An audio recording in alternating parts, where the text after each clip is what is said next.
Porque a pergunta foi o seguinte: sofrendo para calibrar retração por aqui. Nos stories eu mostrei que estava acontecendo o quê? A extrusora não estava empurrando material. E mesmo assim eu filmei perto do bico, o bico estava gotejando o filamento. O filamento estava exatamente escorrendo. Então, antes de você, consigo deixar ele aqui, antes de você calibrar a retração, você tem que pensar na temperatura. Por quê? Talvez simplesmente abaixando a temperatura, você faz com que o filamento não derreta sozinho apenas com a gravidade. Porque assim, qual que é o objetivo de calibrar a retração? É que esse filamento seja puxado no momento certo, com o comprimento certo e velocidade certa, para que esse filamento não escorra aonde não pode ter filamento. Igual eu dei o exemplo do Funko aí, por exemplo. Você não pode ter problema aqui, no meio da perna, você não pode ter aqui no braço e nem aqui entre o braço e a cabeça, quando ele faz assim, né? Então, esse é o objetivo da retração. Tirar o filamento da ponta do bico na hora certa, com o comprimento certo e velocidade certa. Mas você pode antecipar tudo isso apenas resolvendo a temperatura.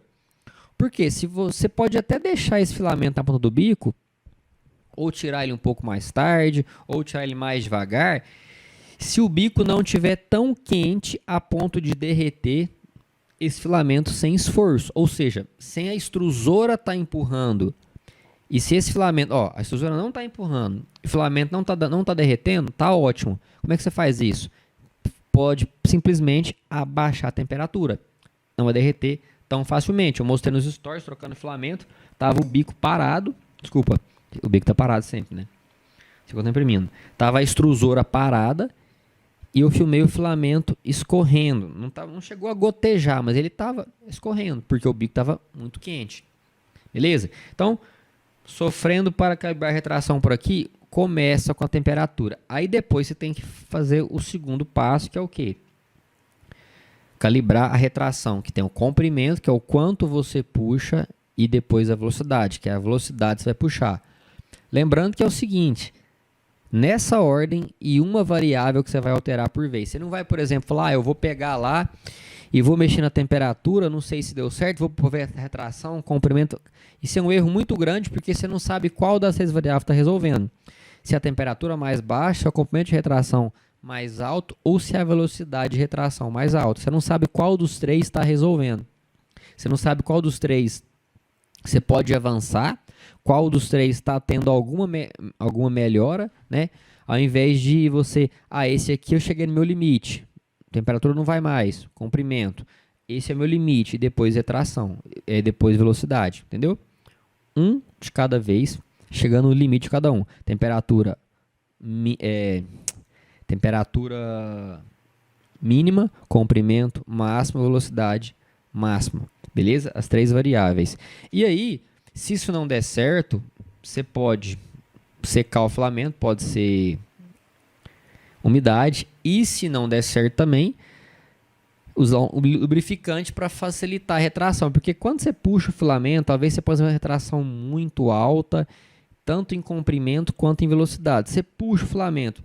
Só que aí pode ficar um pouquinho de filamento lá na ponta do bico e é esse que vai escorrer e vai gerar aquele fiapo até diferente de quando é essa falta de lubrificante. Quando você põe, por exemplo, um azeite na entrada antes do bico chegar com uma espuma, esse azeite vai oxidar, gera uma camada fina entre o PTFE e o filamento e acaba que o filamento, quando ele é puxado, ele puxa mais fácil. Entendeu? Se ele puxa mais fácil, o filamento não vai ficar na ponta do bico, não vai gerar fiapo. Beleza? E aí tem um recurso avançado, né, que eu digo que é o coasting, que ele tira a pressão do bico um pouco antes. Por quê? Você concorda que se o usuário está empurrando o filamento, você tem uma inércia do filamento continuar? Certo? Você tem aquela inércia. Ou quando você está correndo, você para de uma vez. Você não consegue parar de uma vez. Você tem que ir desacelerando, né? Igual o carro. Se o carro para de uma vez, você continua. Certo? Então, você desacelera. Esse coasting é como se ele tirasse o pé para desacelerar a entrega de material. Por quê? Quando você manda parar, tá vindo aquela pressão antes que vai deixar aquele pouquinho de material e ele pode virar fiapo. Você acabou de fazer uma parede, por exemplo, você vai passar para um lugar, a pressão inicial joga aquele restinho, você vai para lá. No que você vai e volta, vai deixar naquele restinho de pressão. Esse coasting para a extrusora um pouco antes, então, é uma quantidade de volume para realmente não fazer isso. Então, é simples. Parece que não é, mas ó, geralmente a temperatura acompanhando a velocidade, que eu chamo de método TCV, que eu ensino, isso aí já costuma resolver. Agora, depois umidade, depois lubrificante, eu já mostrei também que funciona muito bem. E por último, né, quando, assim, casos raros, usar o coasting.